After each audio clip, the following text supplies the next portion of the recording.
Initially, the Desire to Learn class was set up as an opportunity for collaboration, for adjuncts to have a chance to meet with other adjuncts and to discuss ideas and concepts.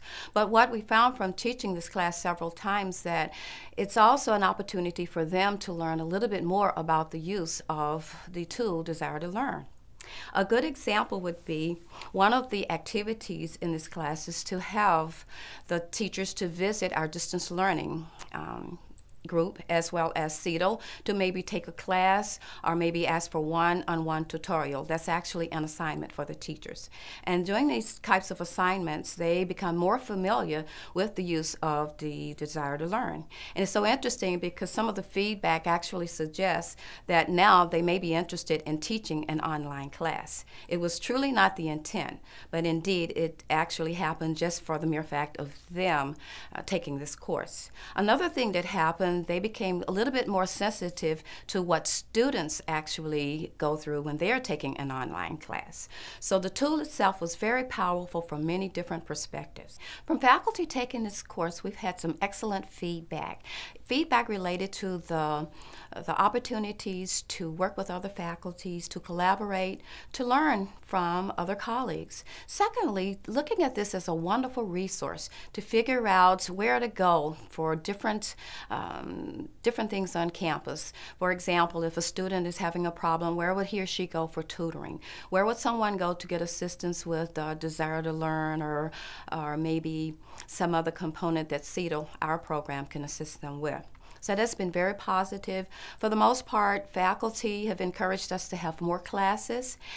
They are very interested in becoming more savvy with the technology that is presented in this class.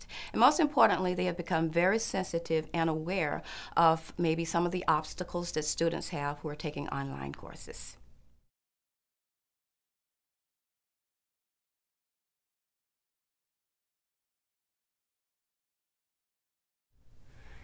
In all the online courses, the faculty members have what we call a sandbox course, and that sandbox course is in Desire to Learn as well. So they're enrolled as a student in the online course and then as a faculty member in their sandbox course. So all of the activities that they're doing in the class, they're actually going into their sandbox course and doing that hands-on practice and utilizing the tools within Desire to Learn.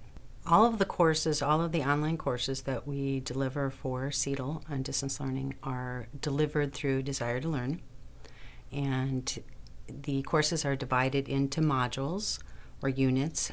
Each of the modules has what we call a module guide. And that module guide gives an overview of the unit, what the particular objectives or outcomes for that unit will be, along with any reading assignments, presentations, and activities that they would be doing in their sandbox course.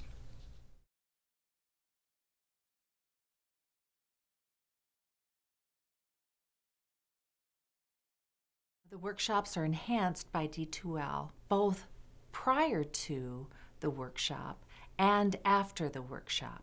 We use the D2L system to post things for them, post their learning objectives, post materials for them to read beforehand, post questions for them to think about if we want them to come to the workshop prepared.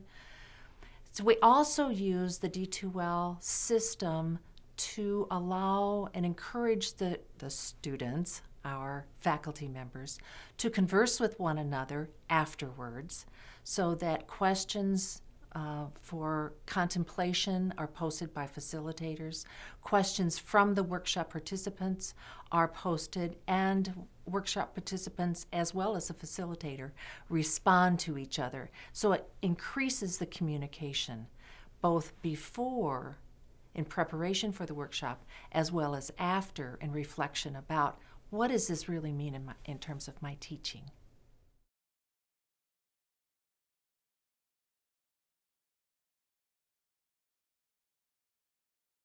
I started in the spring of 2010 with my first hybrid class, and I was kind of hesitant because the subject that I teach, which is anatomy and physiology, for some people, there is no room for this distance learning or distance teaching in AMP.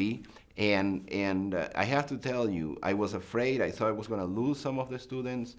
And when I compare my face-to-face class with my hybrid class, the performance was the same. The students were very engaged.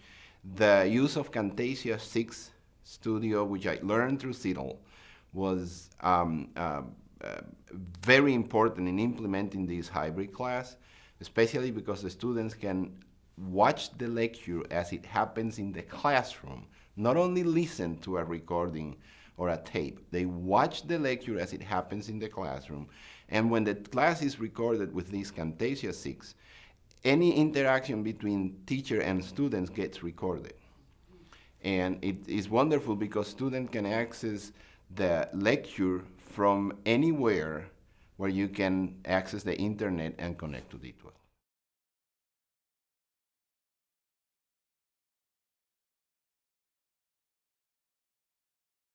I signed up for the Techniques for Managing the Web Enhanced Classroom to better prepare myself for the classes that I do teach, which are mostly introductory courses for the health profession students.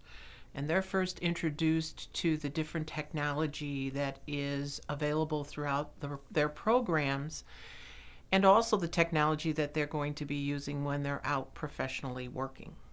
Actually, I found being the student to be the most valuable part of this course.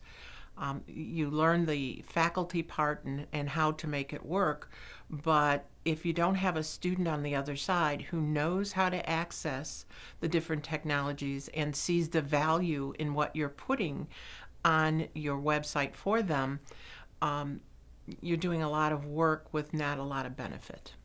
Again, because I teach the introductory courses, my syllabus has a lot of references to various websites that they would need to help them with safety and meeting some of the regulations that they need in their various professional programs, and how to access the different sites throughout the program. I selected this class because I've worked with Tammy Ray before, and she's an excellent instructor who is very knowledgeable in her field and has a way of presenting new technology to individuals who aren't quite as proficient with the computer as she is, and is very non-intimidating in that teaching methodology.